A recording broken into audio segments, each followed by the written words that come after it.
Pigs in the building. Cheers. Salute. Yo, salute.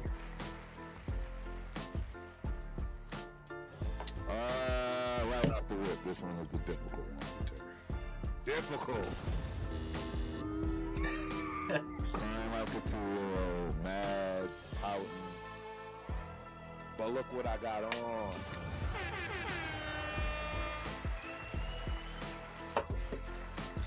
It's a legendary number. I talk. I walk. So, all the haters, y'all can leave your comments. For the comments. I don't feel like hearing them today in that respect. I don't want to hear anything about the negativity. I don't want to hear none of that nonsense today. We are getting down to brass tacks. We're talking about it all. The good, the bad, the ugly, what you like, what you don't like, etc., etc. But yeah, before we do all of that, how is my main man Pigs? How you doing today, buddy? Yo, I'm doing good. I definitely put some time into this draft that just went down, and then raring to talk about it. Yeah, it's difficult right now. I am not gonna sit here and lie to anyone. That's why you already can see some of the comments. It's no secret. This draft couldn't win any worse. That's where I'm at with this right now, ladies and gentlemen. This draft could have not gone any worse for me. Any worse. I don't think it could have gone any worse. Like, this was like the absolute biggest nightmare Yeah, they certainly caught a lot of people off guard yet again. Another back-to-back years of doing a bit of the unexpected, but at the same time, they seem pretty confident about it. The press conferences and such. So I guess they are very confident. They are very confident. Oh, you should see them. They're flying through the moon. First and foremost, though, let's make that mic check. 1 2 1 2. Can y'all hear us out there? Is everything sounding good? I don't want to get too far down the line. I actually started my show last week and it didn't go well for like the first 15 minutes. So let us know if you can hear us out there, man. Let us know if you can hear us out there. Man, we might as well jump right on into it. It's Chat Lives Matter. We got people in the building. It's a beautiful time, man. I see all kinds of IP addresses, Raiders. We got the number 1 pick. Yeah, we did. I don't know how you want to look at it. But in any event, man, we going to go down the line. We got Sack Town. Raider Mike in the building. Appreciate you for coming through, my dude. Hope you enjoy the show as always. Man, we got the heavy hitters in here. I already know because they know his turf is upset. We got John Leone in the building. Salute Nation. Appreciate you for coming through. Hope you enjoy the show. We got Zach talking about Pittsburgh's family. Salute. Turf health is struggling. It's struggling. Hey, man, we got my young buck in the building. Scotty Games is back. Yo, Turf. Scotty Games is back in the building. I missed you, Scotty. I missed you, man. I appreciate you for coming back. Hope you enjoy the show. We got our number 1 main man, Marcus Banks, in the building. Shout out to Marcus Banks. Appreciate you for coming through. As always, my dude, hope you enjoy the show. Man, we got a couple of other guys in here. We got Just Reggie in here, man. What's up, Just Reggie? We got Trouble, or True Blue, 323 in the building. We got Battle Plugs in the building. Hey, man, it's going down today. Y'all came to the right channel, especially if you want to hear somebody pissed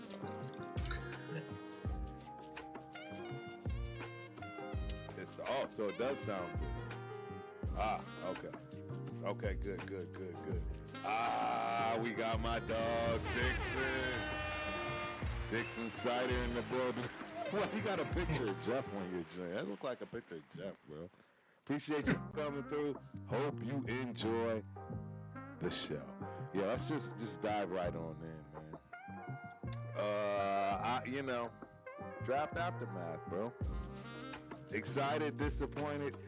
I'm just going to let you dive right on into wherever you see fit, man. Let's just go to town. Yeah, I'll right off the top just say my favorite pick, the one that warms my heart. That's Gerard McCoy. I love that pick. I think he's a perfect Raider selection. Where he went was great value. I don't think fans will be too hard on him if he's not able to get on the field right away, or if there's any setbacks. The expectations are pretty clear and obvious. He has a nice runway ahead of him to get healthy and make an impact when he makes an impact at 4th round. Yeah, no, I agree with you on that. It is probably the only bright spot for me. I mean, outside of, you know, taking care of a need in terms of the offensive line, we got a guy that can play guard tackle. Yeah, the versatility. I'm really excited about that. We'll dive into that because it was a need. As everyone knows, we also took care of a need with the number 1 spot. Turf ain't happy. We'll dive into it for all the reasons why Turf is not happy about this. It's a big swing, ladies and gentlemen. It's a big swing. I don't think people realize what just happened. They're too focused on, we got Fernando, right? That's all they're caring about. They don't understand the loss of overhaul we just witnessed overnight. And I don't see it coming back. That's the biggest problem. I don't see it coming back. I don't see it coming back at all, man. And that's scary. That's scary to me because there is no more leverage, which means, ladies and gentlemen, we are another 5 to 7 years out. I'm just gonna be honest. You got Sacktown out there. I like the Washington R. Hey, go right into that because I know that was something you initially brought up. Yeah, well, Mike Washington, that's kind of a prototypical Raiders selection. It's a guy that kind of mimics Darren McFadden in some ways. He kind of looks similar, just maybe not achieving the same kind of heights, but, you know, kind of a discount version in some ways. And I think that'll fit pretty well with what we want to do as an offense. Someone to spill Genty. No, I agree. I agree. And this is why this show is going to be great. Because we're going to have a lot of back and forth. And there should be a little bit of an education as to why you have people that were not happy with Ashton Genty at number 6. This is the number 1 reason right here, ladies and gentlemen. You think they decided to just go spend the pick on the running back for no reason?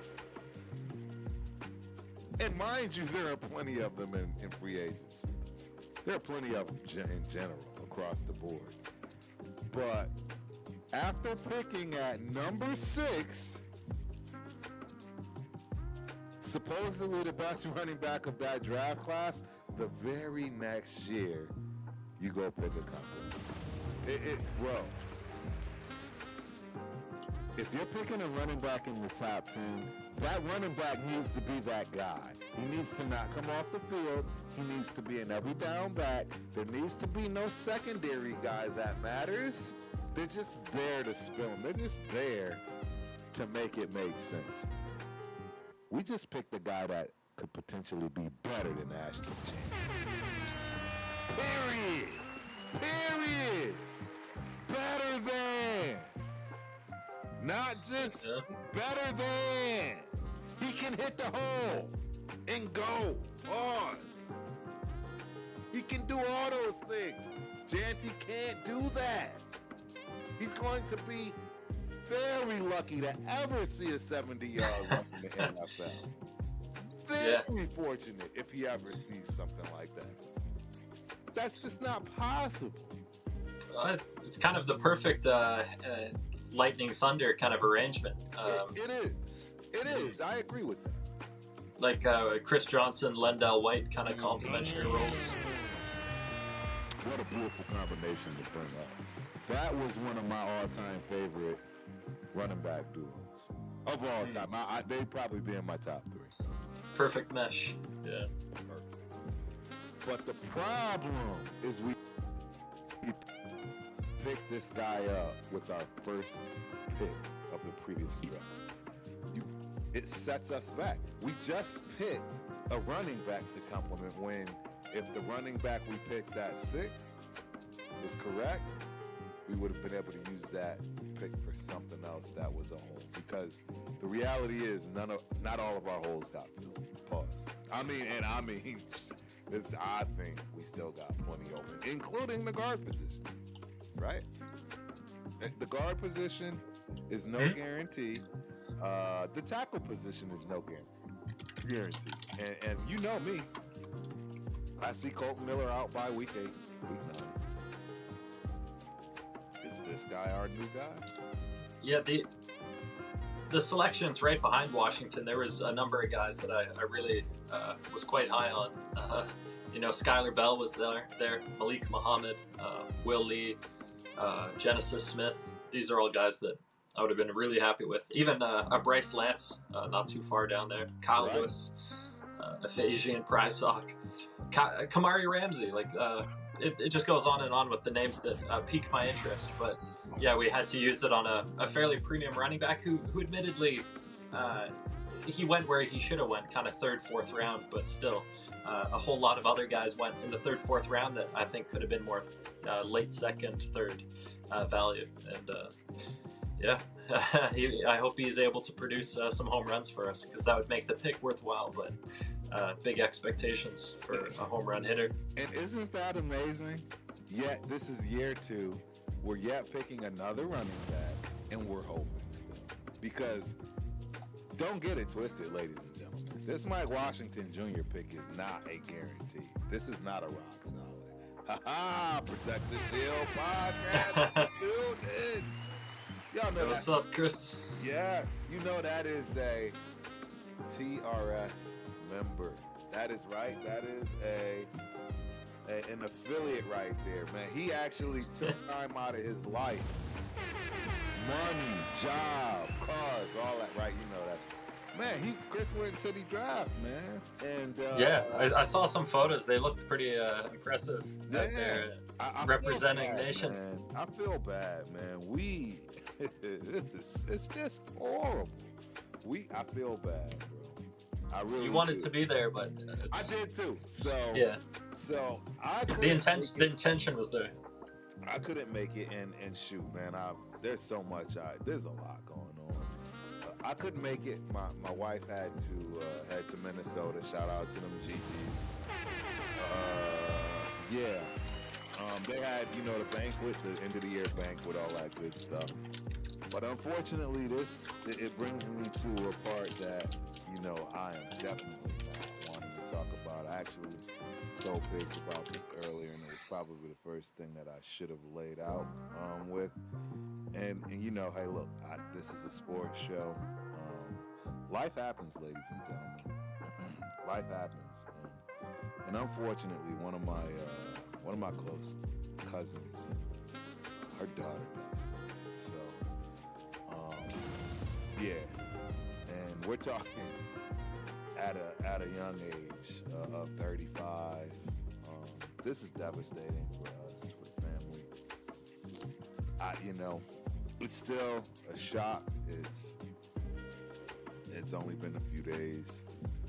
Shout out to Chris, man, because I know Chris actually not too long ago just went through this in terms of a young family member passing in an unfortunate accident. And yeah, man, it just brings us back to realizing that life is too short, right? I'm here, I can act like I'm mad, all this good stuff, but the reality is I'm still here. It's just tough, man. I'm hoping I can make it to, the services, etc.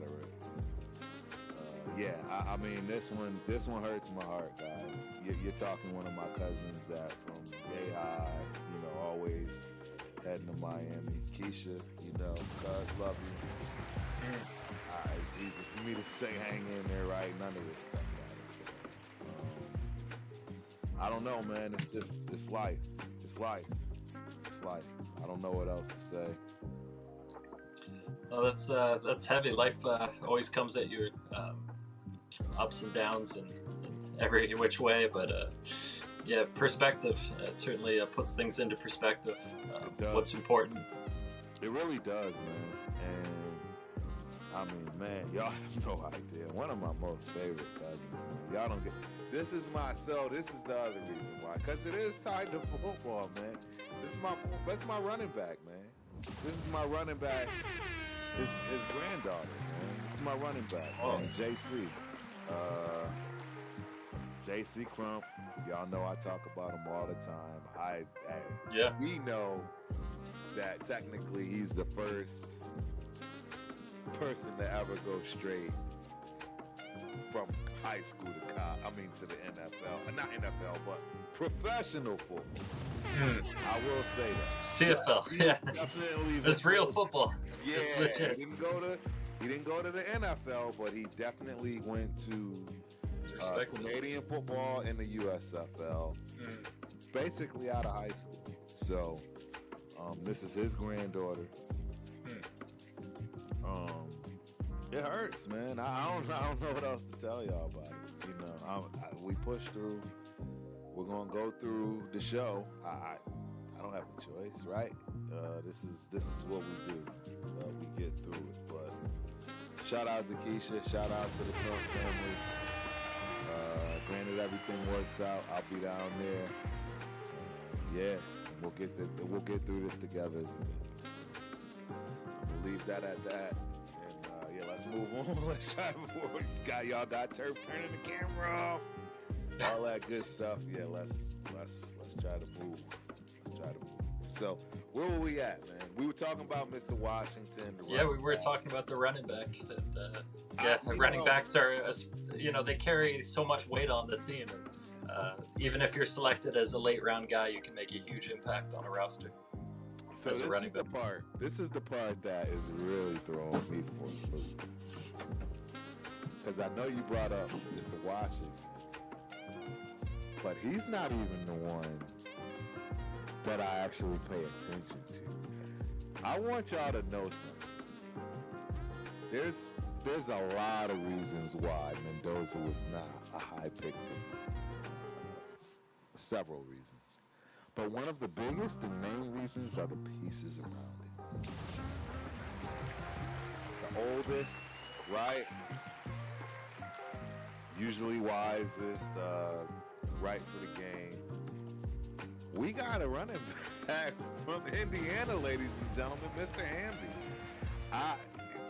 If you paid attention to Indiana, there's a reason they won the national championship, and I can assure you it was not on Mr. Mendoza's arm. No, the running backs were carrying their weight for that team. Bro, we went from last year picking the number 6, pick, and I guess thinking we had the best running back in, I don't know what, an age or something. I don't know what. Y'all the ones that love this kid. Since Barkley or Bijan. Yeah, you know what I mean? That's what. And now, in my honest opinion, this kid might be the 3rd best running back on the team. It's 3rd best. It's 3rd best. Very, very possible that your crowned guy last year that they picked up could potentially be the 3rd best running back on this team. That's a potential. Where am I wrong, ladies and gentlemen? Y'all tell me where Turf is wrong. Because that man had to produce in terms of the Indiana running back. He had to produce. We're not even talking about Mike Washington Jr. The Indiana running back had to produce in order for that. Hemby. So, Man, but people don't understand why we were so pissed off and upset about drafting Michael Myers in the first round at numbers. I'm Michael Myers. I'm Michael Myers. I'm in my Michael Myers stance. No, he's got a lot to prove, Michael Myers. Bro, it is. I don't even think he understands the pressure that's on him. And this is the thing. I want y'all to listen.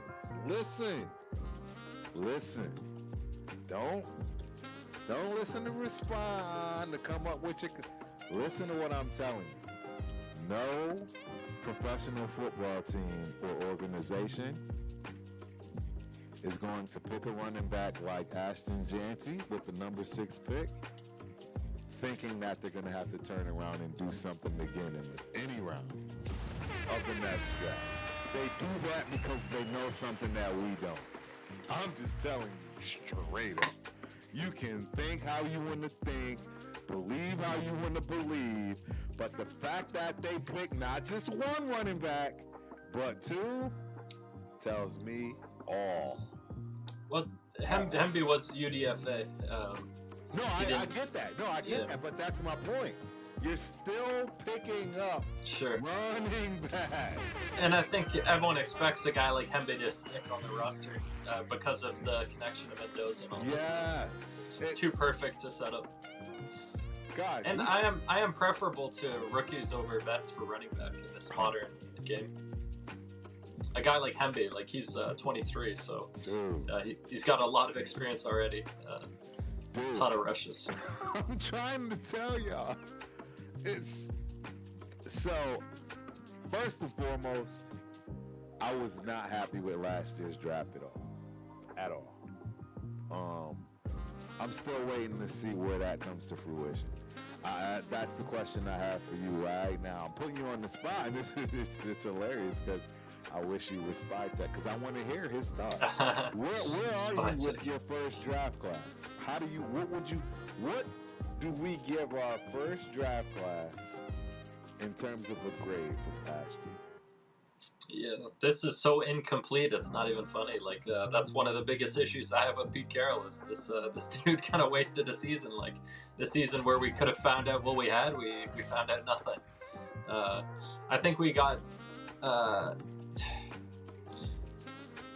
little tiny taste at the end of a few players, but it wasn't even enough to really to make any sure bets in the draft as to like knowing what we had. Yep. Dude, I'm sick. See, because I don't think people understand. This exponentially pushes you back down the line. Just keeps pushing you back. You have to hit on your draft. That's where your team gets built. It's in the draft. It's not in free agency. It's not anywhere else. It's in the draft. And we are absolutely struggling right now. Name me anything that makes sense in the last 3 years. No, if we were winning, it would all make sense, but we've been losing a lot, so none of it makes sense. It's that simple. The Tyree Wilson trade was kind of a cherry on top of just the nonsense coming full circle and being completed. What happened to him this season? Yeah, no, I think all the people who doubted Tyree Wilson were proven right, basically. He never really looked like he belonged. He always looked like he should have been in a development league of some sort, like getting his bearings under him, but inevitably he was getting starting reps or important reps for us and just not advancing his game. And so now he's looking for a fresh start, which is healthy. Like, I think he needed that fresh start, so it kind of is what it is at this point. Shout out the Raiders since 1980. That's me too, boss. Born in the 70s. McCoy is the player I'm most excited about. I haven't been this excited about the Raiders in 20 years. See, that's where you lost me, man. And we seem to be of the same age. I have not been so uninterested with the Raiders since. Yeah, I don't think y'all understand. I think we just set ourselves up for a minimum of another 5 years of nothing burgers. I guess, Turf, what would you have needed to see out of this draft to feel more confident in the direction we were heading? Like, what sort of selection would have been the deal breaker? Right. The deal breaker for me. So this is exactly how I'm gonna put it, because I've been saying it, and I'm glad you said this, because the reality is last year we picked a running back at 6. Should have never happened. It set us back because we clearly just picked another running back, right? I just if you don't see that, I mean, why am I even having the conversation? If they did so well last year with the first pick, why did they just go get 2 dogs at running back? You tell me. The argument for the Arkansas running back is maybe he slipped in the draft and the value was too good to pass up, even though we could have justified other selections and other picks for the roster. But and I'll take value. I'll take that. Yeah. But what about him? Yeah, Hemby, I reckon the personal relationship with Mendoza, maybe kind of a favoritism signing, like an insider trading kind of deal. They picked up a few, right? Yeah, we kind of got lucky with Hemby. Yeah, I think wide receiver from Indiana too. Yeah. There was a number of Indiana guys that have tagged along, which is super awesome. Like, you kind of hope that if you take a superstar, his dudes will want to rally. I agree with that. Now that's a positive. Yeah, and that helps keep the camaraderie, right? It helps try to build something. It helps put a foundation somewhere, especially when you don't have a number 1 wide receiver to begin with. But that's a whole nother conversation. Yeah, the no wide receiver selection, like you had Skylar Bell there, but you went with the running back too. But and we don't have a number 1 wide receiver. And Bell is a guy I felt could have been that, so that's pretty wild. So, like, we literally do not have a number 1 wide receiver. We literally don't have a number 1 wide receiver. How many times do I have to say that? We literally do not. There's not a single wide receiver on our team that anybody would pay worth anything to be a number 1. Not a single one. Tell me I'm lying. No, that's the truth. Our guy right now, who I think most confidence is getting behind, would be Naylor, just due to the experience. But I don't think anyone expects him to take over and dominate games. Like, how do you feel if you're Kirk Cousins? Yeah, Kirk. I think Kirk is just happy to be getting another shot at this point. Like, he's probably just thrilled to have the opportunity. What though?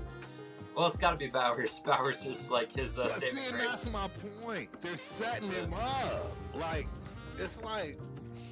If they double Bowers, it kind of puts a lot of pressure on young guys to step up who don't have the super skills. But we still don't have an offensive line. Who's going to play our guard? Would you have felt better with Skylar Bell over Washington? Just 100%. 100%. 100%. I would have felt better with a wide receiver over a running back at that point, because we still didn't get a wide receiver. Yeah, and we don't have a number 1 wide receiver. And Skylar Bell was available. Yeah, well, a few guys were available. Another guy I liked was Bryce Lance, but I felt Skylar Bell's translatable skills were more certain. Like, a lot of guessing with Bryce Lance, but yeah, Skylar Bell, I felt really good about. All right, man. Boy, TY6599 in the building. Cheers, fam. Appreciate you for coming through. I hope you enjoy the show, man. I think we trade for one or bring one in post June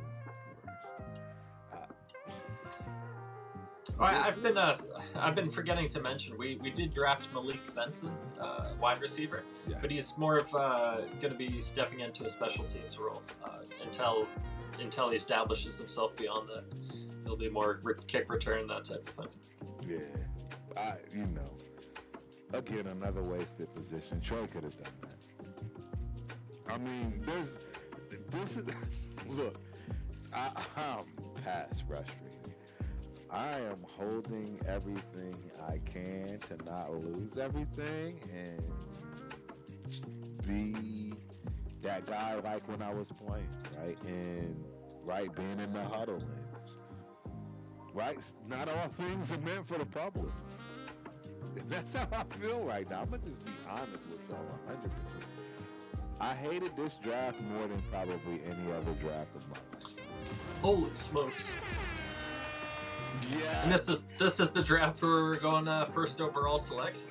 That's pretty wild. That's my exact point, because nothing went my way. Look, we needed points. We needed points, man. We needed points, meaning we needed picks. We needed first and second round picks. We needed 4 to 6 first and second round picks in order to really turn this thing around and actually have the ability to make it through the playoffs. And we had, and when I say make it to the playoffs, I don't mean just make it to the playoffs this year and now we still, no, I'm talking about we could have filled every single hole and then some with some depth, particularly on the defensive side, and really been set up for the future. Like that old school Raider way. That ain't gonna be the case no more. It's not even remotely possible. We went from 4 to 6 picks in the first and second round to none. Yeah, we're all in on, this is all in on Mendoza is what this is. That's it. It's all in on me. And guess what, guys? He's not even gonna play. He's not playing this season. Y'all really. Well, I mean, Kirk, I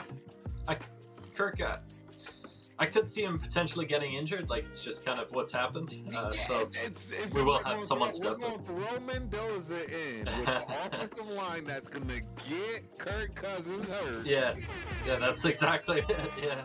To watch him see ghosts like Sam Darnold and call it a day. I don't know what we're doing, bro. I am so pissed. Hi. Maybe we can discuss specifically the second round pick, because that seems like that was pretty. That is one of the biggest picks. Yeah, contentious in history. I don't know. The third round one might be even worse. I don't know. I look. I'm gonna tell you how this. All I have to go on is to what's been done. Spytek's first draft was absolutely horrible. Again, name me anyone from his first draft that matters. Name me one person. One. Well, for our team, it's got to be Genty, but outside that, no one else has really had an opportunity. Who believes in Genty? See, that's my problem. But for our second round pick this year, it's not really given us a lot of confidence, and things have changed. Like, it's kind of more of the same. At all. And this is why I'm sick to my stomach, man. This is why I'm sick to my stomach, because I've been watching this for,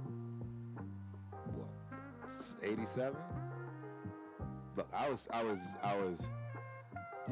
that's way too, 75, 82. 82 is when I started. 87 is when, you're of age, right? You're of age. 82, I was 7 years old. That's, seeing Marcus, toting the rock. That's where I came from. I've been watching this for a long time. I got hooked, unfortunately, at a unfortunate time, because that was the top of the totem pole for us. And I don't know if we'll ever get back. If we do get back, it won't be with anybody that's in the building. I want y'all to know that. I want y'all to understand that. There is a problem that you tend to see in all of corporate America, just companies in general, where there's people that just stay around and that stench can't get away. Doesn't matter what you do. As long as that regime, that front office, that thing is there. And unfortunately, I think that's where we are. I really honestly believe that. I believe that in order for the Raiders to actually really do anything moving forward, any and everything that Al had to do, it has to go away.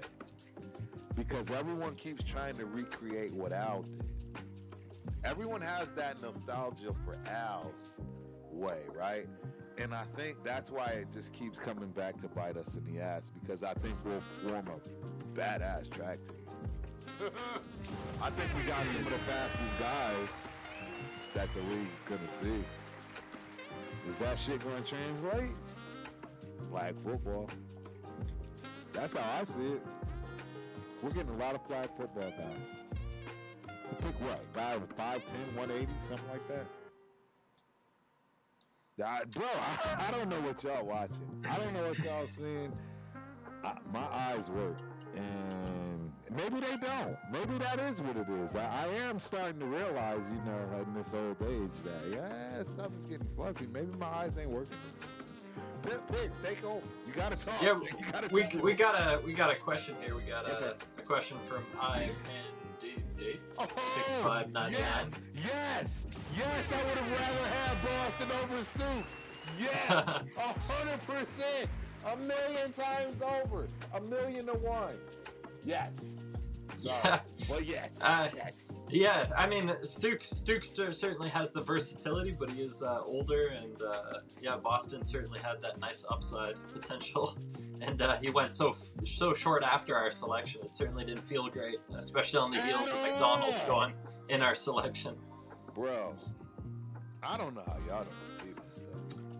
Yeah, you know what? I really do think that we needed a safety, but it's not that I don't think he's has a high ceiling. It's that I thought there were so many safeties in this class that I would have been happy with drafting. Bingo, Pigs. That's exactly my point. We absolutely needed a safety. I agree. But at that price, and I think that's the part that people don't comprehend. I think he was still there third round. I think he's still there third round. Even a guy like somebody formidable. Kyle Lewis, he was the linebacker who I projected to be playing safety. He went 138th, which is the very end of the fourth round. Like, just insane value for Miami.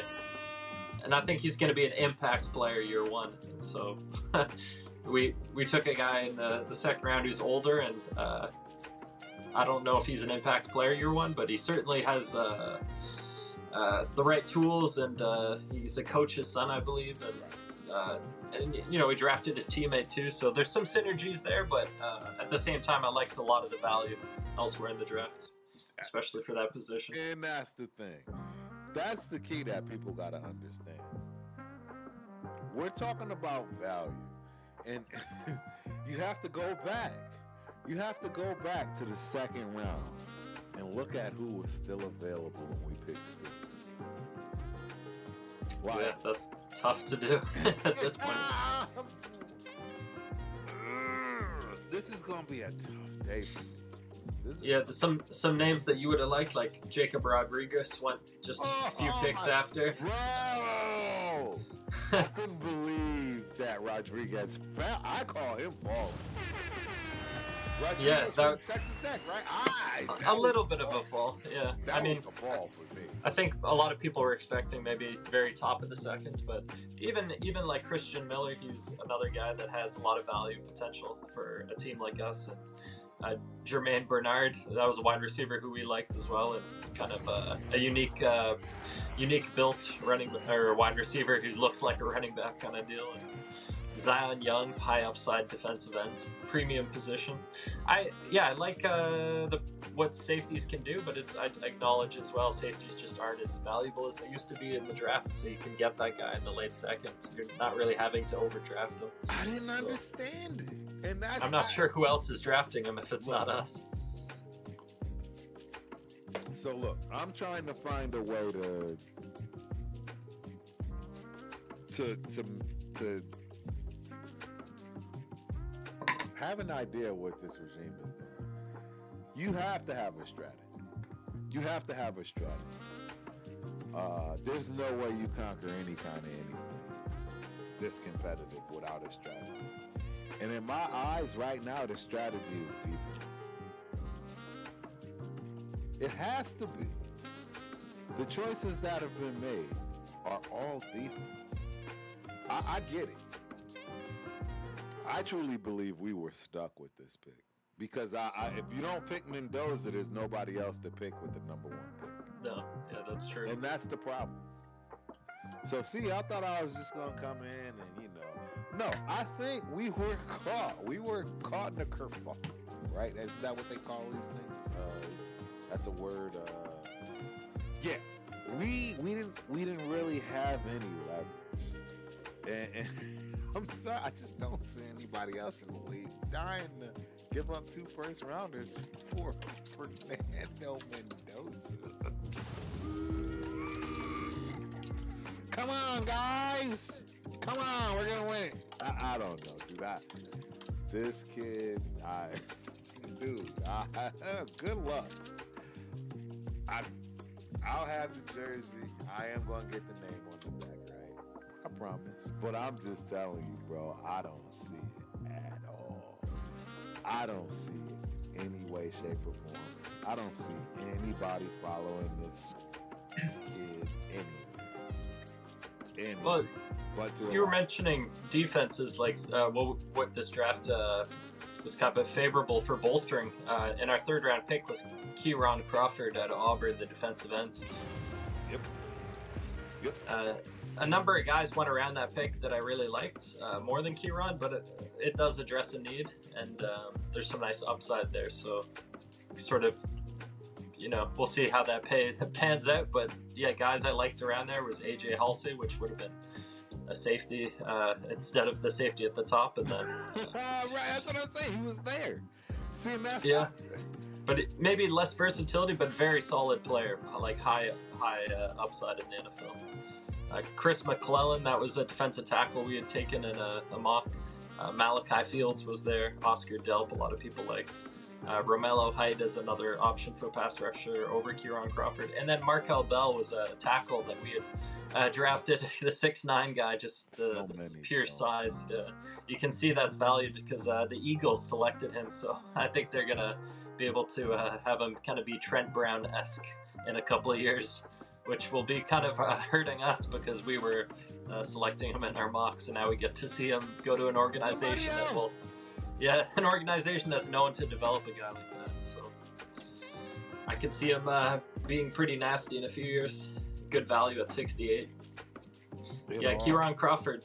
That's I'm not hating it, but I like some of the other guys more for sure. And that's the problem because see, this whole quote unquote Patriot way. I'm just gonna say it because that's what we're dealing with right now. Shit don't always work, man. And we already got a taste of this from previous regime. I'm just tired. Aren't y'all tired? Like at some point, it's like there's a consensus that a lot of people believe there are certain things. And do you reckon we targeted wide receiver in this draft? Or front office? We kind of bypassed it. Or I know we didn't select one until very late, but do you reckon that it was even on our agenda? It was kind of minimized, the priority. I think the strategic target was defense. I have to. I mean, I think you know what I think they're doing? I think they're doing what they did last year. Nothing. In terms of offense, they're doing nothing. They got Mendoza, they're going to stash him. And it is what it is. They know they needed a running back. There's no, you're not going to, you beat this kid into the ground, then you're definitely going to look terrible picking a running back at number 6, and he's out of the league for 3 years, right? You can't beat him with that. So you got to do something. Look, I don't believe in anything you're doing. That's a lie. That's a lie. Let me back up, sir. I do believe in what they're doing in terms of the best thing that they did, man, on paper was. We traded Tyree. That was something people wanted. Bro, that's what I'm saying. That was for the people trading Tyree. Dude, he was getting on everyone's nerves every single game. It's so hard being a Raider fan, It will be a relief not having a critique Tyree because it was kind of like beating a dead horse. It was just the same thing Bro, over and over. watching him get off the line, meaning not get off the line. Yeah. Oh. The jokes. That's what we're going to miss. The amount of jokes. Like, the amount of... True. Yeah, you know what I'm saying? Like, film study won't be the same again. Laughing at this dude at 7. Like. Yeah, that was kind of... the familiarity of it was kind of grew on you over time, warm and fuzzy feeling. It did, and it started to become a game. Like, we're gonna do this. Yeah. Bro, oh, Tyree is an all-pro when he's not blocked. Yeah, that was the running joke. That was pretty funny. But when we made that selection of Tyree, all I can think about now is how Hondo went on his platform and started touting that Tyree was Chandler Jones in his prime at the gate, like day one. I remember that. And it was such an outrageous comparison because, like, I didn't see them at all as similar guys, but nonetheless, that was the comp. Not even a little bit. And it was such an unfair comp because, like, it was kind of an insult to both players. Like, dude, one was going down, one was going up. Shout out to Hondo. I mean, he's a weird guy. I mean, shout out Hondo. Yeah. You give me no. There's nothing I can do. Hondo, it's you. It's not me. Hondo sticks to his guns. He refuses to do anything other than it. He's a weird one. He's a weird one. But hey, it is what it is. Yeah, I am flabbergasted. I mean, like nobody Pigs. We have all been doing mock drafts for quite some time. I didn't see anybody's choices. Well, I sent you the selection of Stukes, but I was selecting him around 100, so it was like... That's what I'm saying, like... a massive cliff divide. I mean, now where he got picked, it's no different than Jack Bash. Yeah, I definitely viewed him as like at the earliest, a late second, third round guy, but we took him top of the second, so just... if we didn't take him, I really wonder who would have taken him, like when he would have been selected. It would have went a long way because nobody would have went with that project. They knew what it was. And that, the next guy DB selected was Pons at quite a few selections after. He wouldn't have went there. Oh yeah, Pons went at 50, and we took our guy Stukes at 38. So that was quite a number of selections before. It just doesn't make sense. I just don't know what's going on. I don't know what's going on with this regime. Oh, Avion Terrell, 2 picks before Pons even, so 2 DBs, but 10 picks after.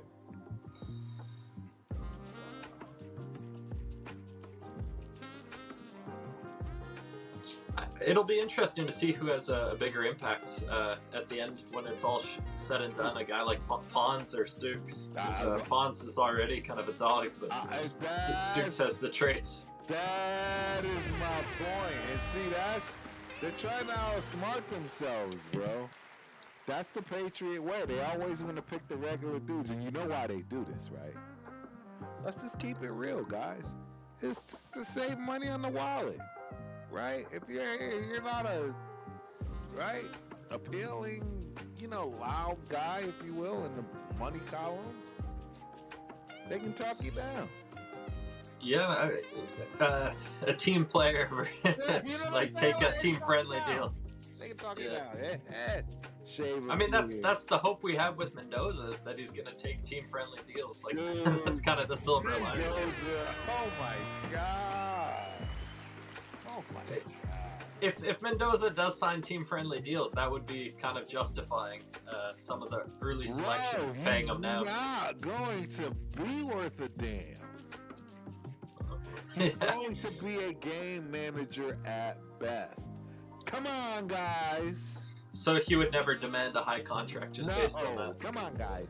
Come on, guys. I'm back up. Full-time backup. Hey, what do you think of? Because we did sign a UDFA quarterback, Sawyer Robinson. So there is another QB in the building. It's kind of interesting. I think it's going to be interesting for a lot of people because I've never believed in this quarterback. Everybody. And Sawyer Robertson has some arm talent, so it'll be interesting to see them throwing side by side and making comparison. But the problem is, we know it'll never happen, Pigs. True. We know the game. It'll never happen. And somebody is going to benefit from this kid being where we are if he has anything with us. Oh, like if Sawyer Robinson shows something, that they'll sign him. Because he's going to end up a practice squad. I'm telling you, somebody's going to be like, yo, this dude is it. But we got Mendoza, so, bro, when you pick like this, it's no different than when we played Minshew 15 million. Everybody knows that AP wanted AOC to start. Anybody want to argue that? Does anybody want to argue that AOC should have started over Minshew after that debacle? Yeah, that felt pretty wrong, the way that played out. But AP, he kind of like... during that situation of backing Minshew, I felt like if he said he wanted AOC, we would have ultimately got AOC. Nope. Because you know why I say that? Yeah. Because Coupon Tom didn't even lift a finger for Jaden Daniels, and AP was willing to give up the whole thing. But wouldn't that create kind of a drama if the GM didn't back the coach? If the coach said, well, that's why he got fired. And the quarterback is the best the position you gotta have. If I got somebody leading me, everything else can fall in place. But if I got a kick-ass team with no quarterback, I'm on thin ice. You got a good question in the chat here. Yes, Coach sipping on John Book Juice. Appreciate you for coming through, my dude. Hope you enjoy the show. Yes, absolutely, I am rocking and supporting our new fearless leader. I'm supporting him. I will. And whoever comes after him, every which way till Sunday. Pause. Pun intended. I don't know what do y'all want me to do? You know what I mean? Like, I'll tell you the truth. Do I believe in the kid? No. Do I think he'll be anything? Absolutely not. Do I think he will start somewhere for years? No. There's a lot I can tell you I don't believe in. But what I do believe in is supporting my team. They made this choice.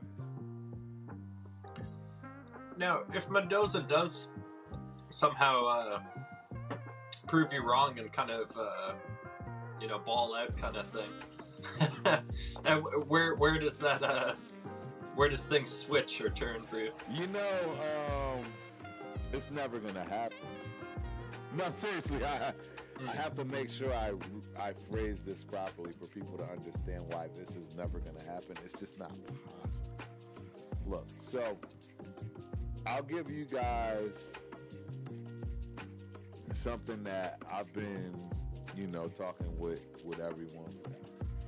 Look, I am in basketball. I am now in any sport a Las Vegas fan. If you got a team in Las Vegas, that's what I support. But I've always been a Chicago Bulls fan. Always. From day one. If you know anything about the Northeast, particularly Connecticut, New York, tri-state area, it's all about basketball, ladies and gentlemen. Yes, I love football. It was my thing. But I played basketball first and foremost. And believe it or not, yes, I was better at basketball than football. So with that being said, as a Chicago Bulls fan, I'm 51 years old. Michael Jordan was not at Chicago as a Bulls fan. There was this kid named Sedale 3. Shout out to my dog. Sedale 3, point guard. my position, right? Point guard, shoot whatever guard, because you ain't over 5'10". That's my guy, man. So Michael Jordan gets drafted, and guess who gets the shaft? Sadale. He gets traded immediately, effectively. So I absolutely hate Michael Jordan. I know. Exactly. That's all you can do, Pigs. It's just Yeah. the dude that said I hated Michael Jordan. Like, I mean, yeah, I can understand the fan dynamic and the but nobody the can nuance. justify hating Michael Jordan at any point in time in life. Nobody can. I can justify it. I just You've got did. your grievance. Fair enough. I just did. So for the first 3 to 5 years of Michael Jordan's professional career, guess what I was saying? You're giving him a hard time.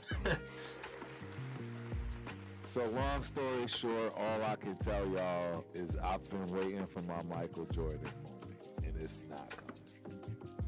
See, and that's what I had to come to grips with because, right, that's it. Everybody's talking, look, bro, I'm waiting for it. And I'm like, oh, this could be it. And y'all probably have this feeling. Y'all do. Yeah, everyone, right? All these Mendoza, look at all this Mendoza stuff. People have this feeling. I just hate to tell y'all, it ain't it. I'm telling you, I done been in this situation before. This ain't it. This ain't it. Bro, Michael Jordan changed the world.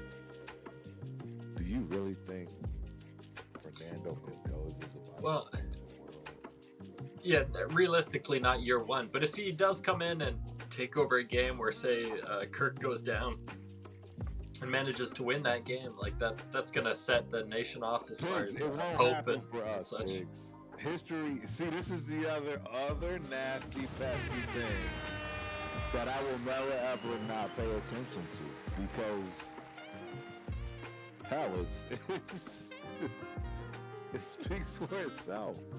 Numbers, data, statistics, math. Bro, it's just not gonna happen.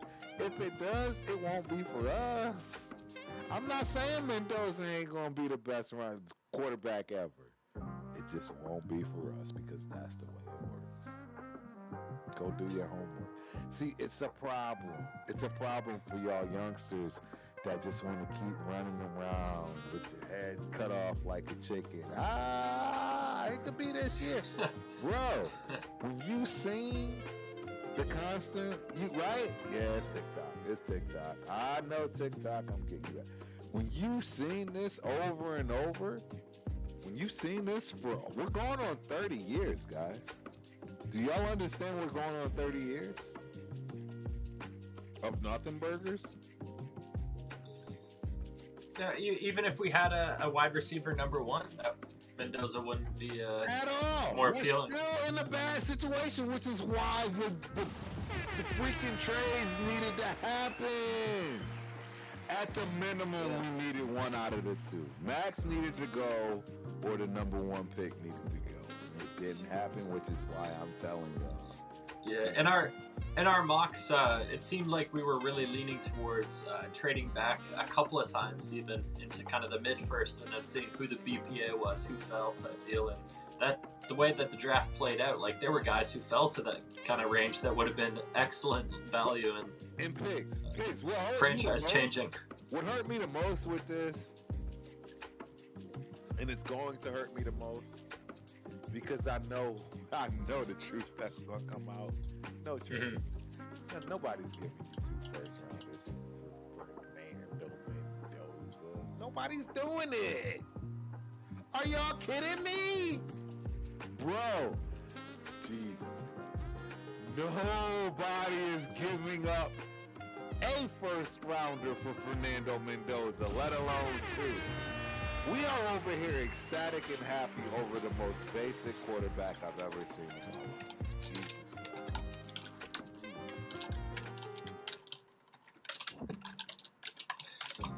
Yeah, I mean, I don't know what else to say to y'all. He's the worst statistically. Statistically, he's the worst quarterback to ever win the Heisman. I don't even think that's even arguable. Am I wrong there? I certainly would feel a lot better if we were having more hope in our O line, but this is going to be huge betting, kind of that our O line turns it around and is able to protect. So I think most people don't want him to start because they don't trust the O line, and putting him in a bad situation is just not going to be helpful for any sort of development. But at the same time, I'd like, what's that? What rookie comes in hitting the ground running as a quarterback? Yeah, outside Jaden Daniels or the guy out of Texas, Stroud. He's not out the woods. No, it's Stroud is definitely. A lot of people are already ready to give up on Stroud. Mm-hmm. Am I wrong? Like, they're ready to give up on Stroud, bro. Probably the best comp for like a rookie coming in and right away doing what's needed of him was a guy like Joe Flacco. He was kind of not making too many mistakes and allowing the defense, the strength of that Ravens team to shine, and just did his game management. That is the worst comp you could ever give in your life, because we're never going to see another Joe Flacco. No, Joe Flacco was unique for sure. Joe Flacco is a dog. See, this is what I'm trying to say. People don't know this stuff. They just... Bro, Joe Flacco is a dog. Yeah, he's different. He came up from a smaller school and... Bro, and he's 40-something still throwing that thing like it's yesterday. No, he embraces the true NFL game as it should be, like all the values of a football player he embodies. He's still being revered as a starting quarterback. Mm-hmm. And he's like 50. Yeah, it's impressive. And he plays a physical brand of football too. He doesn't shy away from it. I don't know what to tell you. It is just slow. This is the slow day. That's where Diego Paviev went, the Ravens. That's which I find is hilarious. Like, he's landing with a really solid organization. Yeah. The 5'8" assassin. Do you reckon he had a number of options on the table, or do you think the Ravens were the lone suitor? There's not a single suitor for him. Not a single guy. How do you figure the Ravens ended up as the spot? How does that... Is that where he is? Yeah, the Ravens. So they did pick him up. Shout out to Diego. Not a contract. He's got a tryout kind of thing, like a work, whatever that is, like summer camp. It's never gonna happen. It's never gonna happen. His game can't translate. Yeah, but I mean, the Ravens are a unique organization. Like, of all the landing spots, that's probably going to help them the most. Like, I would agree with you on that one, Biggs. I don't think there is another play. I don't think there's a single other team that makes sense. Yeah, that's a unique situation. Yes. I mean, hey, I've been wrong before, but I just don't see Pavia translate to the NFL. Ladies and gentlemen, the NFL is different. I ain't been there, so I can't even tell you how different it is. I know people who have been. I don't know. It's different. I don't know what to tell you. I mean, the best way I can equate it to the software world, software development, technology. That I can equate it to. You know what I mean? And the easiest way to explain it, like this, see, now I'm getting into the tech talk, the nerd stuff. It's like, man, what a great way to segment in the Chop Hub. Shout out to Chop Hub. Y'all see it over there in the corner. It's in the corner of Big Zone. But it's kind of like one of those deals, man, where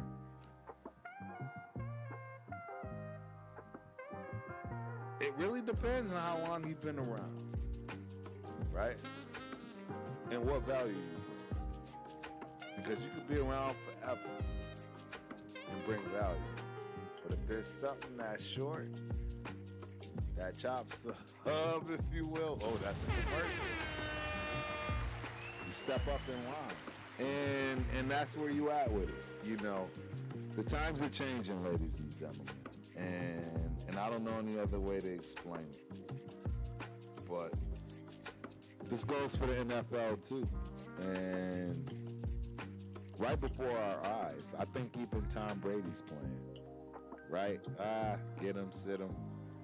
I even think that's on its way out. I think we are in the era of, yes, you got to hit the ground running. You got to be a quarterback that can play your first year. I think that's where we are. I think you'll have all of everything you need, whether it's VR, right? All of the intangibles to show you who's ready, and then it's just going to be what it is. So that way you fail faster. I'm talking in tech terms now. I'm talking in software development in tech terms because it makes a lot of sense. You always want to fail fast, right? Meaning that, hey, the ideas that you had, you don't want them to go through 4 years to find out how much you've lost. You want them to fail immediately effectively. And I think that's been the meta in the NFL. Yeah, I think that's what you're seeing in the NFL. It's, hey, get in here, get out, as the quarterback.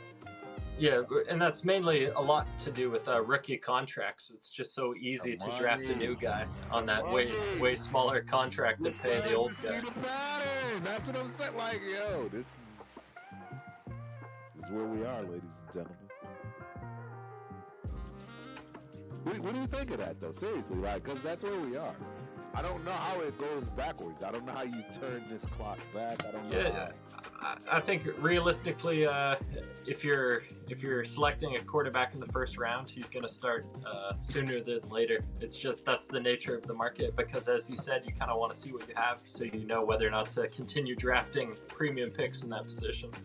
But I do really like the strategy we went. What's that? Cleveland Browns. Yeah, the Cleveland Browns, perfect example of that. Like, they're going to continue drafting QB until they hit, for sure.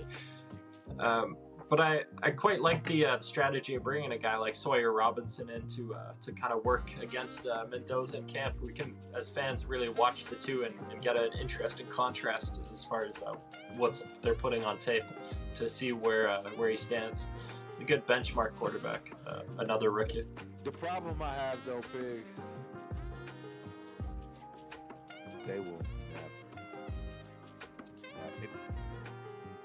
This kid could have been Peyton, man. They're never going to give him a shot that Mendoza is. We know it. Yeah. We know that's it. the nature. We know it, and that's the problem I have right now. Because I know we're in that territory. I know we're in that world where we're locked in on Mendoza. And there's similar to how we were locked in on Gardner Minshew, Jimmy Garoppolo, and Geno Smith. Like it was the money written in the money, and written in the contract. Unless there's a regime change, and this is where I'm like, hey, either be prepared to sit for 5 years, or you get another regime change, and then have to hope that they hit. Don't y'all see the cycle? Dude, I'm tired of being in the washing machine. I don't know what else to tell y'all. It's rinse and repeat. I reckon there was other drafts by other teams that caught your eye. I'm curious what sort of selections in the draft stood out to you the most as like the drafts or the selections that you liked the most. The Cleveland Browns did outstanding. Yeah, they did. I thought Cleveland did outstanding. I thought they addressed a lot. Yeah, they got the back-to-back wide receiver selections, Casey Concepcion and Denzel Boston, right after her safety selection. I don't even know. And they got Emmanuel McNeil-Warren on a bargain discount at late second. I don't understand none of it. I do acknowledge that Emmanuel McNeil-Warren didn't have like super elite traits, but he did everything so well that it did justify an early to mid-second. And he went late second to Cleveland, so that they did get the value on that. It's tough, bro. Right? I mean, and there were a lot of those. In terms of other teams, really scooping up value. Yes. I think the Ravens got some mad selections. Dude, they got the Ravens- Ione Vega in the They've first. always drafted well, bro. And that's, see that, you know where that comes from? The front office. See, and that's what I'm trying to say. Like, you can change the things of the front office, but if the front office is right, you're going to be okay. And I think the Ravens are going to prove that, yep, they made some big changes. They made some big changes. But the front office is the same. The leader came out and told you, yeah, I'm making this. Like, you don't have a problem. You do if you're not winning, but at least you know where to pinpoint it. You have a single name. The Ravens, the philosophy that they used taking a guard in the first round, that's such a safe selection. Like, rarely do those guys bust. It's just 100%. rock solid safe. And then they went the high upside Zion Young in the second round. That's a pass rusher with immense potential. Just a little risk, but huge ceiling. I will die at the day we just pick who we're supposed to. Because Stooks wasn't there. Yeah, there's I'm sorry, even if he panned out, he wasn't it. There's so many guys that come right after him that I would. That's what I'm saying. He wasn't it. And we're gonna have to watch all those guys that you just stated that came after him. Yeah, that'll be painful. The Ravens, they did that strategy that we did in our mock a couple of times, where you take a wide receiver in back-to-back rounds. But they got great value on Jacoby Lane, who I wasn't that high on, but I look at pick 80, like, that's just too good to pass on him there. And then they went Elijah Surratt, who also fell, so they got back-to-back wide receivers who fell. Surratt is the only reason Mendoza is anything. Bro, I'm so mad, bro. I don't know. And that strategy, they didn't take wide receiver early. They let all the other teams scoop up their wide receivers, and then took the guys who was kind of the leftovers, but they doubled up on it, which I love. Like, that'll create some nice competition. They were something that made sense to double up on because it was in abundance.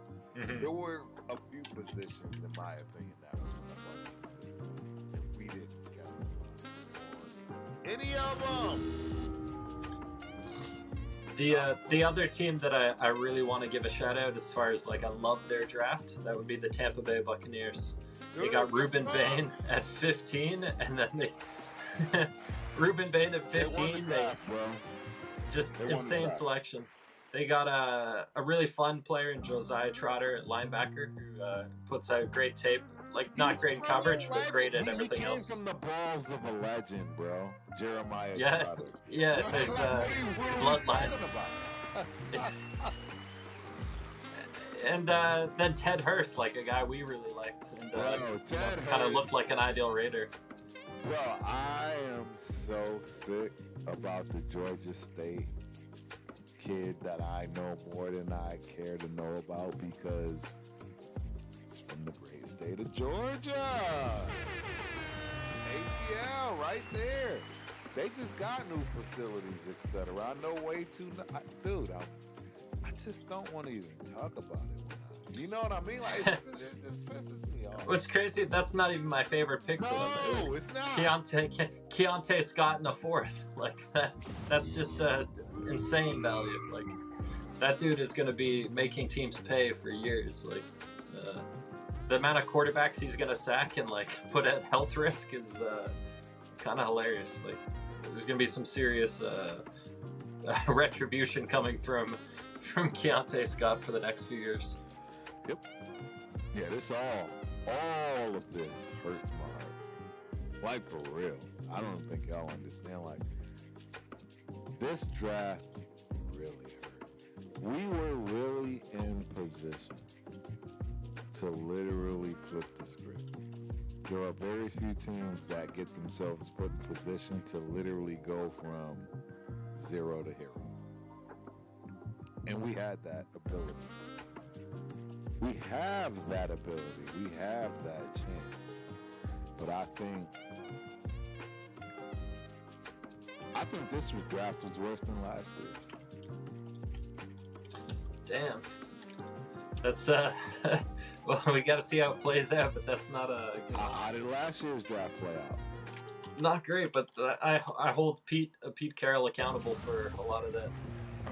I can't imagine that'll be repeated, but was if that Pete Carroll though? Was it? I would say it was like 70% Pete Carroll, Still at least front 70. office. So well, this is my problem. The front office keeps allowing this. So what that tells me is the front office is going to continue to keep allowing whatever runs through the building to run through the building, which means I should expect par for the course. That's what you're basically telling me when you say, you know what I'm saying? I think and that's where I just need. So I want everybody to understand, Turf is going to be by far one of the utmost Raider holders on the planet. First 4 years in the books, guaranteed, didn't miss a game. I'm already solidified from that respect. This is just true. Like, look, you're talking to somebody that's been on a plane for 4 years straight, every home game. It's not a good look. Because what I can also tell you is that when I first started this, you want to know what the evaluation was? 300 million, I think. 300 and some odd million. Oh, the team's value. Yeah, go look at the team's valuation today, and they playing in your face. It's got to be over $1 billion. Billion is $7 billion. Yes, Holy shit! It's like $7 billion. So the chart is just like this. Exaggeration, ladies and gentlemen. Yeah, that's hard to even fathom. Like, uncomfortable amount of value. And they playing in your face. I don't blame Mark Davis. I don't blame any of the guys that really truly tried to make this happen. It's just what it is. Yeah, money. That's the goal. It's where we are. I have no answer for this. Like I wish, right, Pigs? I wish there was like an explanation. Oh yeah, but where we at? I did. Yes. My sound is low. Oh. Yeah, my sound is low compared to everybody else. Hey, we're in this hour and some change, so it's a little late. Hey, it doesn't matter. Y'all don't need to hear me anyways, because I ain't nothing but Debbie Downer. I'm Debbie Downer today. No, real talk. I look, this is not a good I would say that you went into the draft open-minded based on our shows leading into it. You certainly kept your mind open, so it wasn't like you were going in already made up you're going to be feeling a certain way. So it's kind of like there's a noble process at least. Like right. No, I did. I tried. You know that, right? How many times did we say no? We're picking Mendoza first, right? We went through some classes that were pretty solid with Mendoza at the helm. So. It didn't work out for us. It just didn't. I don't know any other way. Even our 5th round pick, we went Dalton Johnson, who is teammates with the teammate Stukes, Trayvon Stukes at Arizona.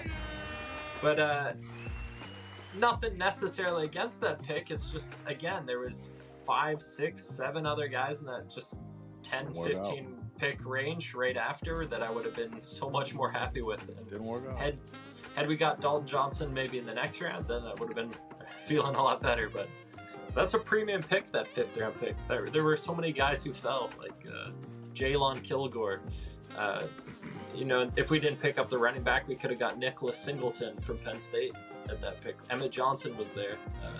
Dude, I cut off at the 3rd, meaning like, look, those are the guys that, right, they gotta make an impact. If you're not, if your 1st and 3rd aren't making an impact, you effed up. 3rd to 5th, I mean, obviously it's not as big of a deal, but you still want to see some upside. 6th and 7th is where you don't care. Yeah, 6 and 7 is true gambles. 5th, sometimes you pick up a character flag or an injury. See, I'm glad you said it, bro. You have to see it this way. You have to see it this way. Yeah, there were a lot of guys I really liked in the 5th. Like even the quarterback Taylon Green, he went the first pick of the 6th round. I still think that guy has the traits that would justify taking him, because he could play a wide receiver. Like you just don't know. The traits are too elite to pass. He's got a shot. No, you're right, Pigs. You're right. You're 100% correct, bro. I hate it. I hate this. Yeah, 6'6" and runs like a 4.3. Like you don't not draft that guy. You don't, and you just figure it out because that wasn't right at that level. You just draft for pure. It's a good lottery ticket. Yes. Yep. Yeah. Shout out to my dog, Ray in the building. My bad, bro. Yeah, we've been submersed. Yeah, this is Instagram, so Instagram don't always pop up. You know what I'm saying? Like it's supposed to. We got Doritos in the building. We got Floco in the building. My roommate from JUCO, Rob Floco, bro. He's actually leaving at college now. I don't know. He's not even junior. Man, that's my roommate from JUCO, bro. San Diego. The memories.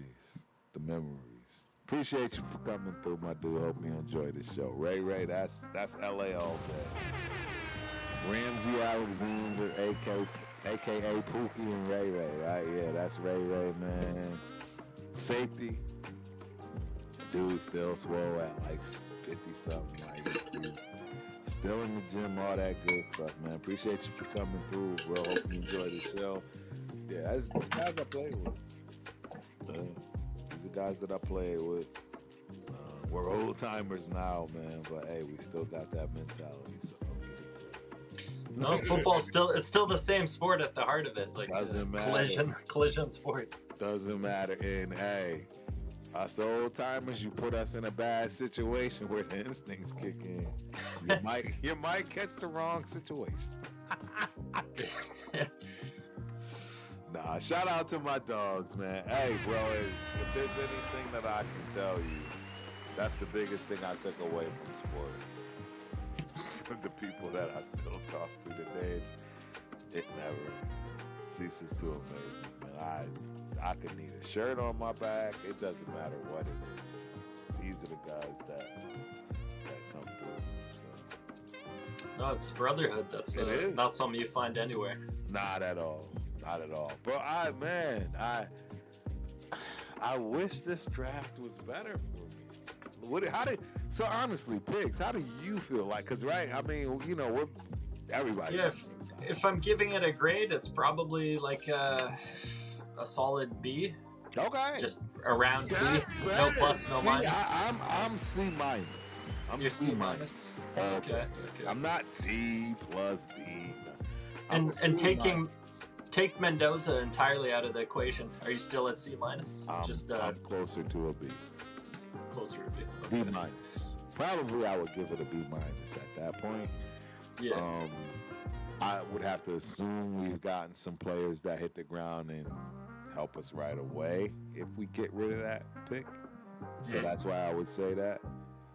And that's part of his problem. See, because people are going to grade his evaluation on him.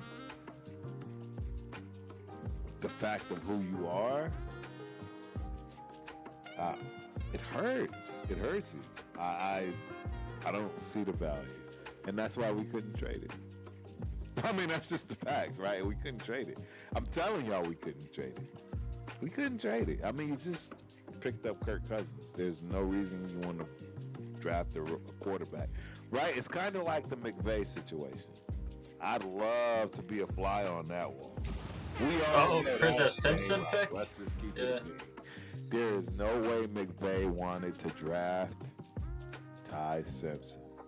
Well, they've certainly put out a lot of narrative saying opposite, but yeah, I don't think people believe it. The PR control is... The body language spoke for itself. He wears his heart on his sleeve worse than anybody on the planet. Yeah, I'm sure there was a number of players he had his eye on, but yeah, Simpson took the spot. Not good. Not good. Just to confirm, your the highlight of the draft for you would have been Jermont McCoy. Is that correct? Or? I mean, for the most part, it's going to go between him and Kuhn, the offensive tackle / guard from Texas Tech. Because he's from Texas, and I know all your linemen, they eat beef here, so I ain't got worry about that. You know what I'm saying? Pause. But yeah, that and then the potential of possibly the best secondary guy in this draft. Possibly, right? I mean, you want to stretch it a little bit, but yeah, possibly. And I don't know, man. It is what it is. I am. This is a bad draft. This is a bad draft. What about the defensive tackle? Because we knew we needed a nose tackle, and we went with a guy in the 7th round. Way too little, too late. Yeah, 6'3", not too tall. He's kind of got that leverage advantage, but 307, pretty like average kind of weight. He'll be out of training camp week 3. I don't. Yeah. I don't know what we're doing with nose tackle. Like, certainly, we don't have the dominant player of a Caden McDonald, but nothing. And that's why I'm sick. It's why I'm sick. You know. Got a couple of comments here from Coach. I ain't been paying no attention. Yeah, I'm sorry. Chat, I'm usually way better too. Y'all know I'm way better than this. I haven't been paying any attention to that. Oh my God, there are a plethora of. All right, chat. I apologize. We got a lot. We got Jamba Juice in the building. Sit one here. Coach sipping on Jamba Juice. You already know he's sitting. We got hello person blessed to be the father. I don't know what this is. Look, I'm just gonna go through this stuff because I want to make sure I get everybody in. This sound is low, white. All right. Browns are always a quarterback away. I Panda. TY 65.99 in the building. We got Fear Raider in the building. Raiders. Turd, your background music is louder than you, bro. Oh, so dang, I guess see? Nobody was telling me this stuff. Jesus Christ. It's all good though. I don't care. Y'all don't need to hear me anyways. Y'all know where I was at with this. We got Money Chuck in the building. What's cracking, Money Chuck? I was crossing the 2nd round when we didn't draft McDonald. And since I've done research on Stooks and I'm good. See, so you're good, Money Chuck. I'm not. We got Taddy 707 in the building. Raiders. Bro, I apologize. Y'all caught me on. See, this is what happens, man, when Turf get on these rants. We got 805 in the building. What's cracking? 805, man. We got Omega XLT1. How would we flip the script if we're not getting more than 2 first rounders with the first overall pick? You can't. That's why we're in the position we're in. That's why we got what we got. Man, we got another one. The one pull. J5 win. Yo, who they? The Bengals are one of the best teams because for the offseason, you're Bengals. You good. I don't know. Yeah. Oh, man. I'm glad y'all came through, man. I hope y'all enjoy the show, seriously. I'm sorry, normally I'm always pulling these up, right? Pigs knows, but I am a little distraught, bro. It's yet another season that I have to go through. So mind y'all, we are treating the same travel arrangements as last year. 3 games. I'll go to the opener. I'm gonna bring my boys to one, and I'll go to an away. That's all the money you get out of me this year, Mark. That's it. Because at this point, I don't have a choice but to start putting my money where my mouth is. Because I've supported this team from day one, period, let alone from day one since they moved to Vegas, to the point where I actually bought a place in Vegas. And enough is enough, guys. I'm not gonna keep spending my hard-earned cash, man. I mean, my family's suffering. You know how many vacations we could have? You know how many vacations we could went through? Well, yeah, I know, right? Gymnastics. Shout out to them Gopher girlies. Gymnastics kind of mess up. Travel life. That's another thing people don't realize, man. Hey, when you live with a gymnast, your whole world is over. That goes to all the rest of the kids. Like, yeah, like if you live with a legit gymnast, there is no vacation. None of that. There's always, otherwise you're gonna leave your gymnast. Like that's the only thing you can do. So yeah, we've all sacrificed, man. We've all sacrificed. But yeah, man. 3 games sounds pretty reasonable, though. You can the home opener. That's kind of been the tradition, so keep that going. And that's what I'm doing, man. That's what I'm doing because, bro, I put my money where my mouth is. If there's anybody that has the right to pout, cry, and complain, where's the ideal spot for an away game? You know, that's a great question. It really depends, but the first place that sticks out to me right now, I'm not gonna lie, right off the rip, for several reasons, but Seattle. Wow. Seattle, Seahawks, dude. Yeah. The Seahawks, the 12th man. Be a great atmosphere. It's the atmosphere. Yeah. It's the atmosphere. My favorite place, believe it or not, Indianapolis, bro. Oh, wow. Naptown. That's cool. Bro. So the first time I ever went to Naptown, first off, the whole setup is just amazing. Like, I love the stadium, the setup, how they have it. There's a lot of stadiums like that. It reminds me of the Detroit Lions. Oh, okay. The thing is, you just get dropped off, bro. That's it. You don't need a car. You don't need a scooter. You don't need nothing. And you are in the thick of it. You're right there in all of it. You can get into whatever you want to get into. Good, bad, or ugly. That's what I love about Indianapolis. It's just all right. It's a playground for NFL fans. It's a playground to get dropped off and have a blast. Oh, that's cool. It is, yeah. New Orleans, that's another one that's very similar. It's pretty much the same thing. Yeah, I think New Orleans would be a cool spot. It is bad. Yes, it is. Yeah. I don't know. Indianapolis did a great job when I went. I'm just telling you, I was shocked. I was beyond shocked at Indianapolis, and I think that's why it still holds its weight.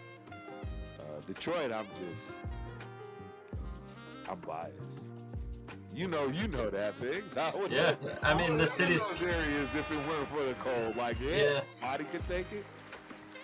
You wouldn't. It's got a unique legacy and history, and it's all right there in the material of the city building and everything. It's all right. Can feel it. All right. So. But yeah, those are my, Is there any place in the NFL you wouldn't want to go to a game? Like, I know a lot of people say Denver. Philly is too tough. Like, Denver. Philly, Denver. Philly and Denver. Dude, I didn't like Cincinnati, but I think it was the climate. Oh, fair enough. For the playoff game. Yeah. It was that one playoff game, 21-22, I think. They treated us like that. Yeah, weather can be a pretty big impact. I didn't like nothing about Cincinnati. They weren't humble about winning that, nothing. And they were Cincinnati. Shout out to Cincinnati. Y'all sure turned Turf out. Like, y'all, right? Like, rarely do I talk bad. Yeah, Cincinnati did a number on me. I feel like a place that probably flies under the radar for fan experience might be like a Cleveland or something. Yeah, and it's funny you say that because that's one of the 3 stadiums I haven't been to yet. It's Cleveland. Oh, really? Cleveland, Jacksonville, and Jesus Christ, what is that? Green Bay. Those are the. Oh, serious? Oh, well, Green Bay seems like a must at some point. Like, it's guaranteed on the bucket list. Yeah. Guaranteed. And Cleveland flies under the radar. I think that's a sneaky pick. It's Cleveland, and we always are back. In fact, I want to say the Browns play us at home this year. Oh, true. Yeah, I always get, shout out to my dog, Coop. I know he's a Shador Sanders fan. And I, the other thing is my dad, man. I mean, that was the last game he went to against the Raiders. Cleveland game. Went to the Raiders Cleveland game, man. It was one of the things I could do for him, before it was over, bro. And I'll always cherish that game. So, hey, when y'all see me with, you notice I said a win. When y'all see me with Cleveland gear on, man, don't dare. You know where it comes from. Oh, that's cool. Yeah. Yeah, my golf bag. It's a Cleveland golf bag. My dad was quite the golfer, and I've inherited it all, and I'll be damned if I don't rock that Cleveland golf. You best believe it. Sure, I'll have the Raiders, towel, but yeah, that Cleveland golf bag is getting rocked, ladies and gentlemen. Slick, yeah. We drafted Brandon Cleveland. That was our final selection.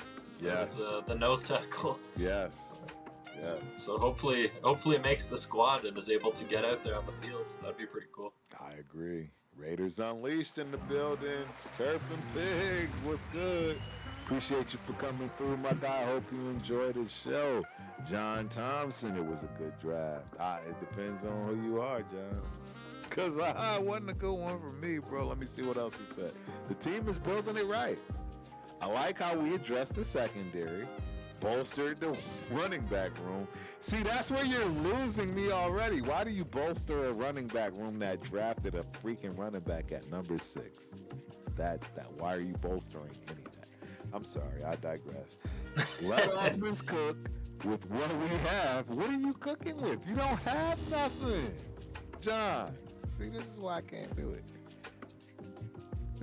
With what we have at wide receiver right now, which is nothing. Nothing. It doesn't happen overnight. I agree with that. Get that run game right. You talking to a running back, bro. That's Marcus Allen right there. The best one for Raider Nation to ever do it. Well, except for arguably, that guy that wore 34. Jackson, I think was his name. But yeah, big dude.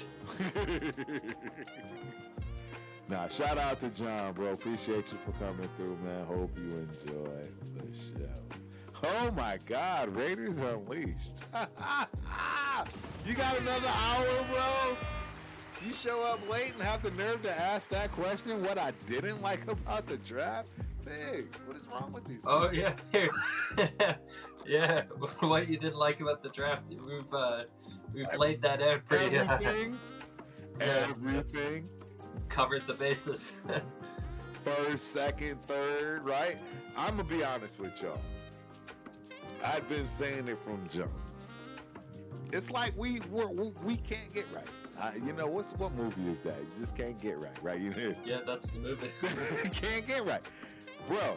Our first draft. Garbage, but free agency literally non-existent. Second free agency, pew, through the roof. I couldn't believe when we did this free agency. That was exceptional. Ecstatic, so happy to turn around again and have arguably, in my opinion, probably the worst draft in 5 years. You like coupon time out, dude. Yeah, I mean, that Bowers selection is hard to beat. Yeah, then we might have a right tackle out of it. What's his name? Glaze, yeah. See what Glaze does. Bro, I'm sick. what grade would you give our UDFA class? Because it seems like there was a number of guys. That Obviously, was the running better back. than everything. Like, it was like, you could have just did that. I would give that There's a some B. guys. I would give the undrafted free agency class a B. The kicker really stands out from Hawaii. That's solid value. I'm glad he chose Las Vegas. That seems like a great fit. The running back might be the best running back in the freaking running back room. And heavy. Yeah. Bro. Then we got another wide receiver with chemistry already. The guy from Indiana. So the UDFA class, a lot of upside there. Boxes checked. Yep. All right, so I got a question for you, Raiders Unleashed. If you had Bijan Robinson, would you be saying you need another back? And I ain't talking another back like the back we needed to get. I'm talking just any other, right? Do you need another? If you had Saquon Barkley, would you be saying you need another back? I'm just asking questions. Because when you pick a running back at number 6 in the first round, it shouldn't even be a thought. I'm just letting you know. I mean, I could be wrong. It seems like Raiders Unleashed his point is that Kubiak's system demands two high-level running backs. So in light of not having a vet step into that spot, you kind of have to then get someone high value. I understand it, but the bottom line is there is a cost. And you're paying it, brother. And that's the thing. You don't want to see it. But you're paying that cost. You just paid it. You picked up running back at 6. At 6, you should have been picking somebody that probably is going to wear a gold jacket on your team for 10 years. And I don't see that from JT. I don't see that. We'll be lucky to keep him longer than JJ. Like, you see what I'm saying? Do you understand this stuff? I don't know. Losing Josh Jacobs obviously sucked, but and none of these backs we have now are better than Josh Jacobs. That is exactly the point. Not a single one of these dudes. You could put 2 of them, maybe even 3 of them together, and they're still not better than Josh Jacobs. Who's this Corey Rucker? I know Raiders Unleash, he follows the Arkansas teams pretty closely. I'd be curious what he thinks. Yeah, I'd be curious what he thinks of the wide receiver there. Yeah, Arkansas, I remember Arkansas vividly because of Darren McFadden. I followed that season pretty close, but outside of that, I haven't followed too closely. But I know I watch them for a lot of reasons. They have a great gymnastics program. It's hilarious to me. They actually asked my daughter to walk on. Oh, in Arkansas. How does that look? Arkansas, y'all got... Nah, she do that. You know, she's still in the game. I'm just saying. I do find that hilarious. You know, my All-American baby girl. Shout out to my baby. All-American sophomore season. That's right. Minnesota, that's a golden gopher right there. Yes, she is legitimately an All-American on bars. Yeah, and have the nerve to ask her to walk on. I'm just saying. Yeah, Arkansas had their opportunity. They did. They messed up. They messed up bad, too. Because, I mean, like, and the funny thing about it, this is the last thing I'm going to say. They literally have a Olympic-studded staff. Like, I want to say literally every single coach at Arkansas was in the Olympics. Shout out to y'all. Y'all missed one. That's all I can tell you. I don't know. You know, season's over. We only got 2 more left. I don't know. I feel like talking. I felt like talking to y'all. Arkansas. Yeah, I ain't gonna lie. I was salty. How you gonna ask a freaking... Yeah. Oh, he played for Arkansas State Red Wolves. So not Arkansas, but Arkansas State. Really? Yeah. But he seems like he might be pretty old. He's been playing since 2020. Yeah. There. Yeah. And he's been super productive. Like every year, healthy number. Last 2 years, over 1,000 yards. So. Right. Gunsmoke is in the building. What's cracking, Gunsmoke? Appreciate you for stopping through, my dude. Hope you enjoy the show. Hope you enjoy this shit. Money Chuck. Seattle ran 29.2 times per average a game. And I remember 4 games that they ran the ball 40 times. Janty will get 20 carries, I'll bet. The Janty hate is unfounded. The Janty hate is absolutely founded, Money Chuck. Money Chuck, name a running back that got drafted 6 or earlier in any draft class that wasn't literally that dude. I mean literally, not you see flashes. Oh, we might. No. I'm talking no offensive line, no quarterback, no wide receiver, no excuses. None of that. Just came out bald. That's where you miss me with this one, Money Chuck. And it's okay to have differences of opinion, right? But yeah, that's where you lose me, man. That's where you lose me. Yes, like when we had Bo Jackson and Marcus Allen, you got to be realistic. See, you can't just throw that out there. The young folks, they not gonna know nothing about it anyways. But the young folks know that Marcus Allen was way past his prime, if you will, when him and Bo Jackson were together. I shouldn't say way past, but clearly past his prime. So yeah, you know, the prime for a running back can be so short, like just a window. Yes, that's what I'm trying to say. We're talking Marcus Allen, and it's like his late 30s, mid to late 30s. Bro, Ashton Janty just got drafted last year, and they already trying to replace his ass, in my opinion. I shouldn't say they're trying to replace him. Well, they're keeping the heat hot to give him on his heels. Yes, which is smart. That's what they did in Seattle, so it's a proven method for success. Is have the running back room stacked and let the cream rise to the top. Let the cream rise to the top. 100%. That's the way it should go, in my opinion. You should always have to prove yourself every which way of the week. Yep. Turf, I got a couple more questions for you about the draft. Yeah. What was the biggest surprise for you, like the shocker of the draft? The shocker was the number 2 pick, because I thought they learned their lesson the first time. I thought, hey, we're not going to go for much of a reach, right? Mm-hmm. To where we need to, again, supplement this particular pick. And they did the exact same thing. It's like, I get it. I see the potential love side. I see the ball hawkism. I see all of the things that everybody's talking about. But when does this shit translate, ladies and gentlemen?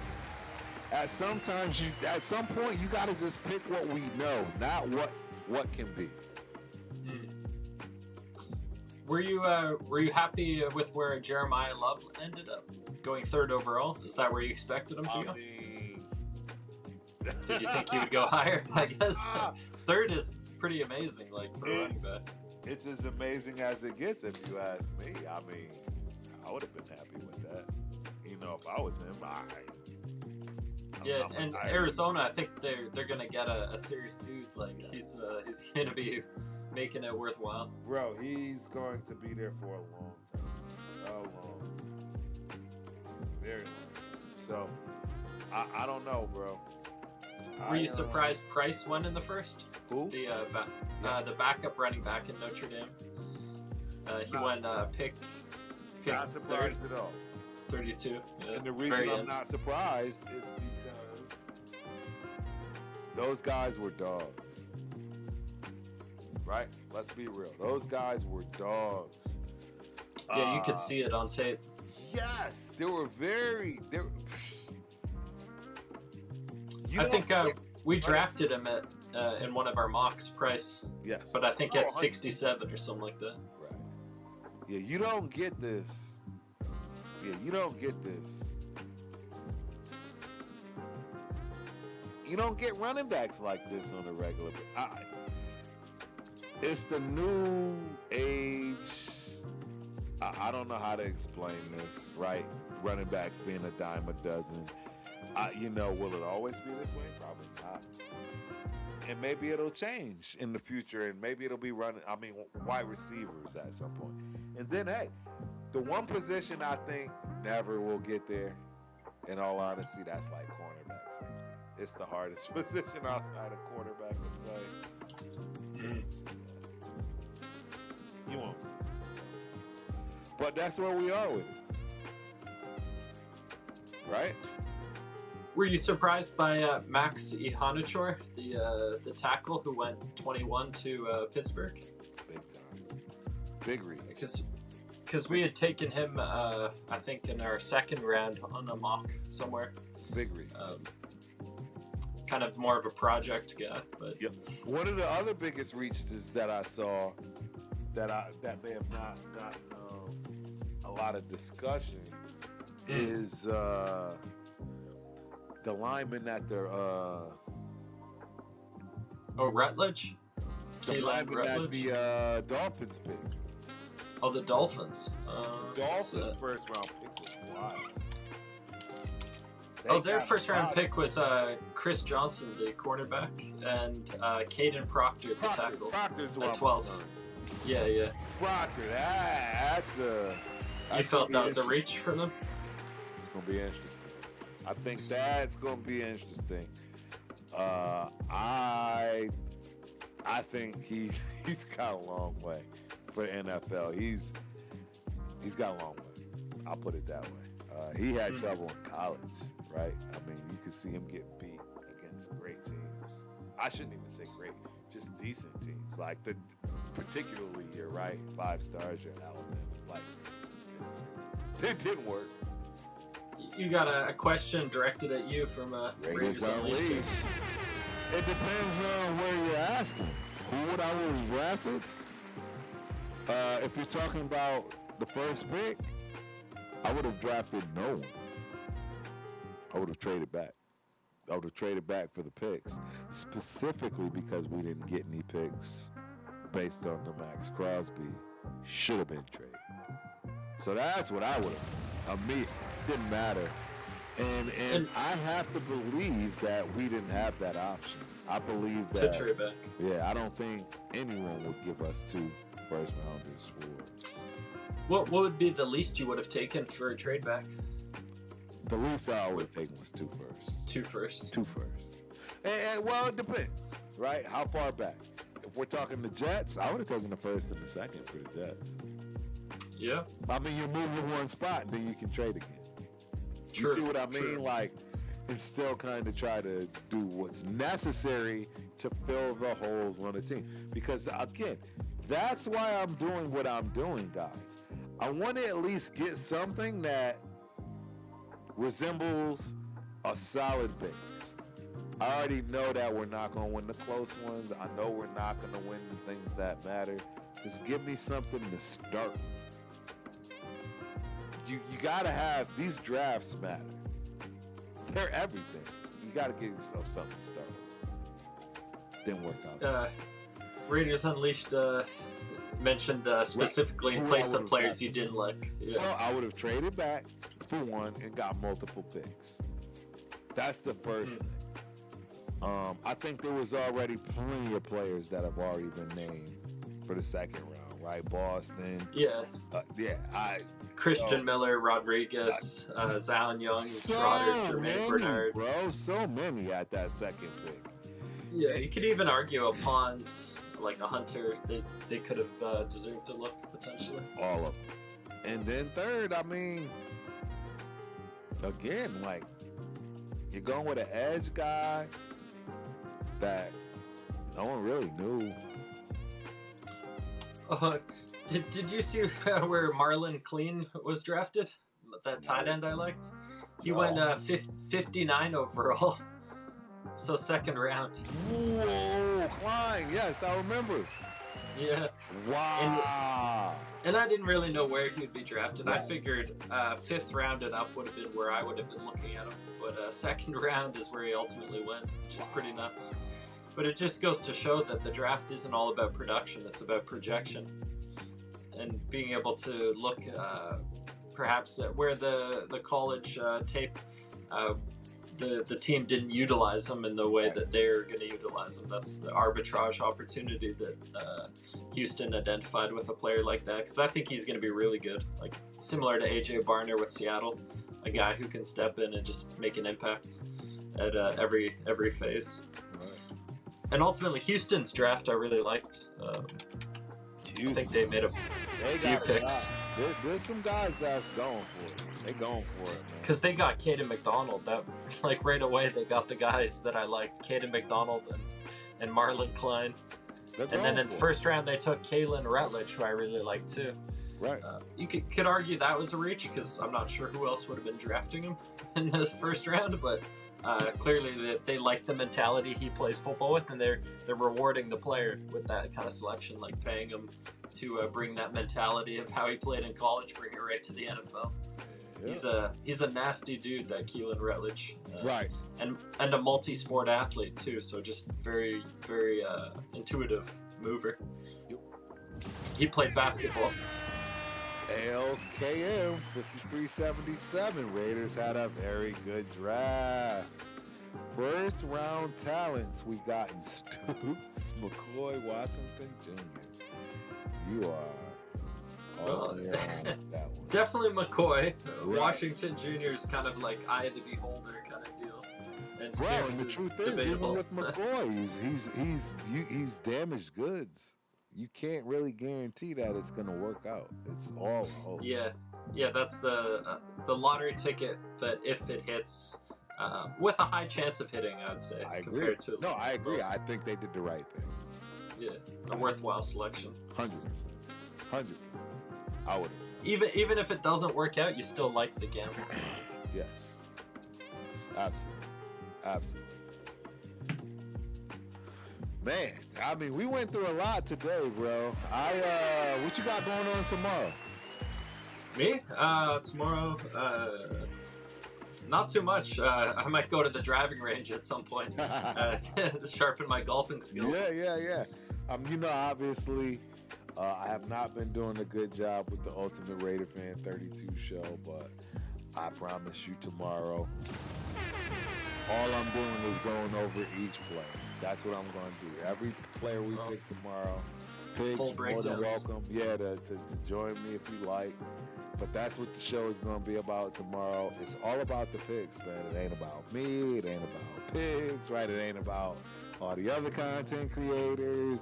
No, it's about the players. I'm gonna highlight. Put them under the microscope a little. Highlight them a little bit. You know what I'm saying? Let them know it's time for them to shine. And give them a fair chance. Yeah, that's cool. Give them a fair chance. I think that's what I'm gonna do. Yeah, man. That's all I can think of, man. I'm not gonna lie. I was totally disappointed. And probably the best or the healthiest way to look at it is that we had Bowers not too long ago, who we weren't really certain what he would bring to the table, and he blew everyone's socks off. So. That's the diamond in the rough. Yeah. We got Bowers. We got Bowers. We got Bowers. So he's kind of the model citizen for anyone coming into the organization, that if they put in the work and believe, then that's possible. No, absolutely. No, you're absolutely right, man. You're absolutely right. It is what it is, man. Yeah, I wish. That's all I can say. We got Bagwood Burner in the building. I'm excited about the kicker we signed. The kicker, that kicker is pretty cool. And he's accurate as HE double hockey sticks. I love it, bro. Bagwood Burner. I say that a lot too. HE double hockey sticks. I like it. Yeah, the Tokyo Toe. Shout out to Cheeto. Cheeto said the same exact thing as soon as we got him. We got the Tokyo Toe. So, I like it. Yeah, that's a feel-good signing. Not everything's bad, bro. Not everything's bad. Turf is definitely a Debbie Downer, though. I won't lie to y'all. I'm not optimistic. I mean, why would I lie? I'm not optimistic. I'm just not. I think that was a competitive signing, Tokyo To. Like, he could have went to any team he wanted, basically. Yeah, I agree, and it's one of those, hey, we'll take. You know what I mean, right? We'll take. Yeah, that's a pretty nice, consolidation prize for the draft. Perhaps not going exactly how we wanted, but at least we got some solid extra bonus value. Yep. Smooth it over. Yep. No, I agree. I totally agree. So yeah, I don't know, man. It's the jury is still out on year one of these guys' draft picks. I love you too, Scotty. Appreciate you, my man. Glad you back. Tell the family I said hi, man. Yeah. But I'm very skeptical of these first two drafts by Spytech. Not good. Another question that just popped into my mind. What do you think of Peter Woods ending up with Kansas City? Because now we're going to have to see him a few times a year. We didn't want that. No, that was kind of a worst case scenario. It was horrible. So, I don't know what you do after it. Right? Yeah, they got their high potential interior pass rusher 2.0 stocked and ready to go for the future. Still got a big boy there. It's not like it's still got. It's a problem. Well, ladies and gentlemen, it has been 2 full, long, hard hours, and I loved every second of it. Normally, I'm trying to rush off. Thank God I don't have to rush off for anything today, man. Yeah, this is great. Not the outcome I wanted in terms of the draft, but I do love being able to break it down, get people's opinions, particularly Big's thoughts on this. It's not all bad, ladies and gentlemen. I mean, don't listen to me. That's the easiest way to say it. Don't listen to Turf. Like, Turf is a different breed.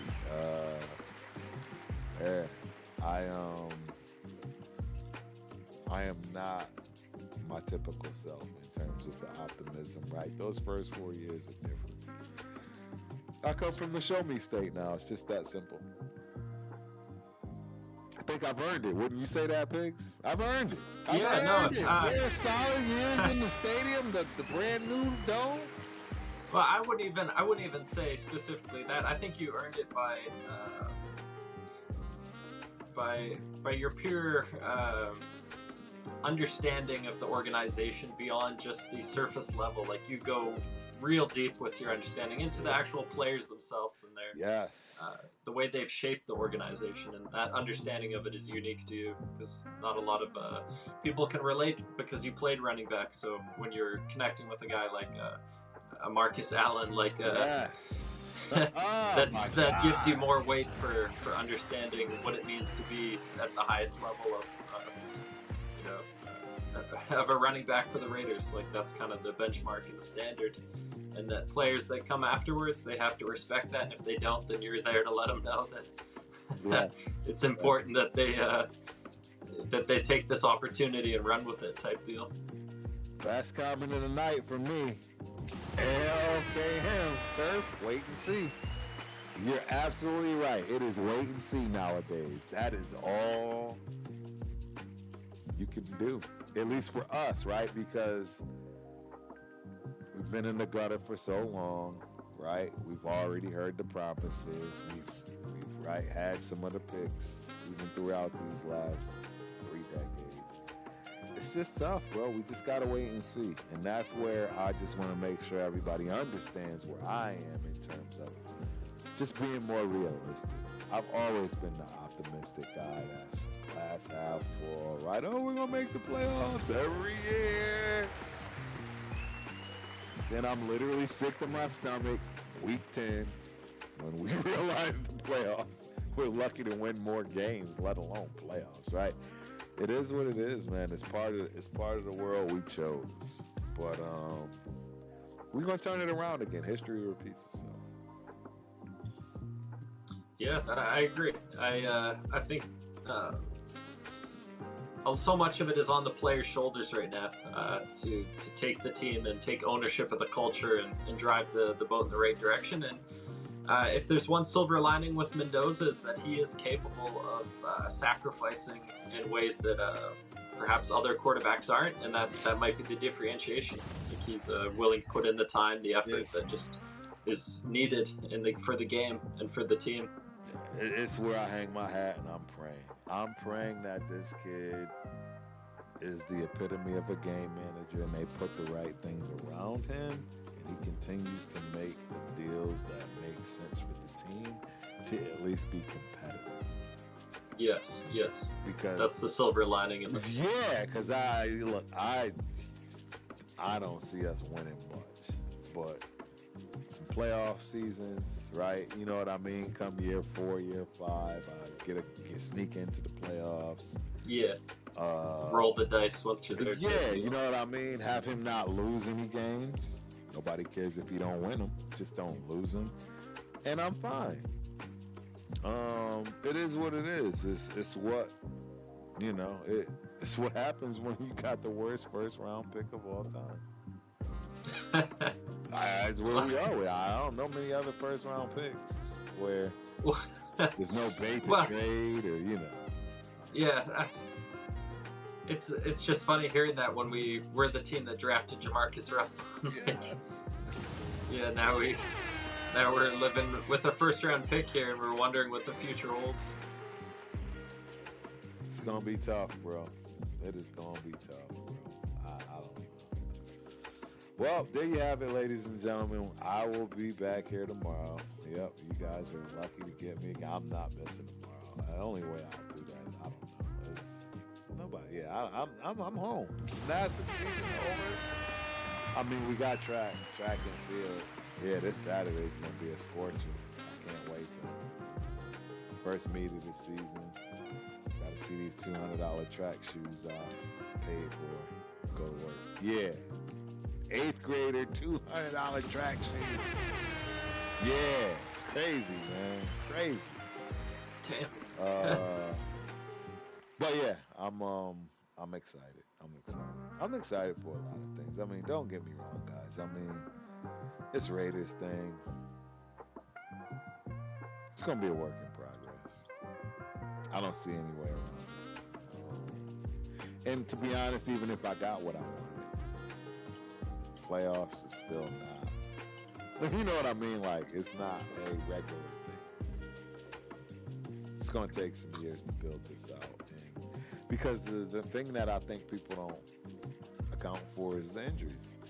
They don't account for the fact that you got 22 guys, but come week 6, you're going to have 20, right? Come week 12, you're going to have probably 18. And those people that put that roster back to 22 from 18, they have to be competent. And we just don't have that. We don't have number ones right now, let alone ones and twos. So it's going to take some time to get there. Of your breakdown tomorrow, the player who I'm looking forward to hearing from your perspective is Trey Zune. Yeah, I think that's a pick that could be pretty interesting. I love that pick because the versatility on the line, that is absolutely necessary. Yeah, it's something that fits with our team and our needs. Bingo. 100%. So that's about where I'll be at with it. Cool. All right, Pigs. Hey, thank you as always, man. Great Yes, show. thank you too. As you know, we'll keep doing this every Monday, man. And it's only going to get more interesting as the off-season starts. Yeah, we get some more information about how things are shaking out, how players are looking. Oh, this is going to be a dogfight. Hey, you got this kid introducing kid tactics, in my opinion, in Kubiak, and you got to earn your shield. You know, hey, I get it. I'm not against it. I'm not for it, right? I just look at it as in when I was in Pop Warner. You know, fair enough. Tackles and touchdowns for stickers on my helmet.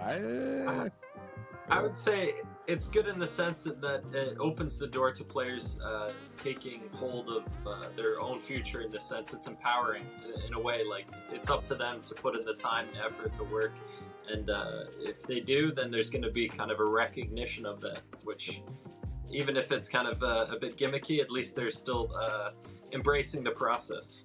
Hey, if it works, it works. I can guarantee you that there are things that I take that are completely 100% the placebo effect. Yeah. I feel that. What in my brain? Yeah. No, there's That weight thing to it. banging. That thing banging. So, I mean, I don't know. I agree. Placebo's real. It is as real as it gets. So use it to your advantage, as I always say. Sure. All right, ladies and gentlemen, this is an awesome show. This is great. We'll see you next Monday. I'll be back tomorrow. Wednesday, eventually, I don't know. Maybe after next week. I do have some more travel. Last minute, my niece. Shout out to my niece, Momo Morgan Flowers, graduating from the University of Richmond, man. My Cool. my sister's last child, daughter. Yeah, they're empty nesters, man. And that's going to be a beautiful thing for them. I got way more years before that. But yeah, that's where I'm at, man. It's been interesting, man. And again, I'll say it one last time, man. Shout out to Keisha. You already know we here for you. We'll be there. The ones that can make it, and you won't go through this alone, baby girl. So, all right, thanks, Pigs. Yeah, thank you, Turf. Absolutely, man. Enjoy your night, and until the next time, we are out. Peace.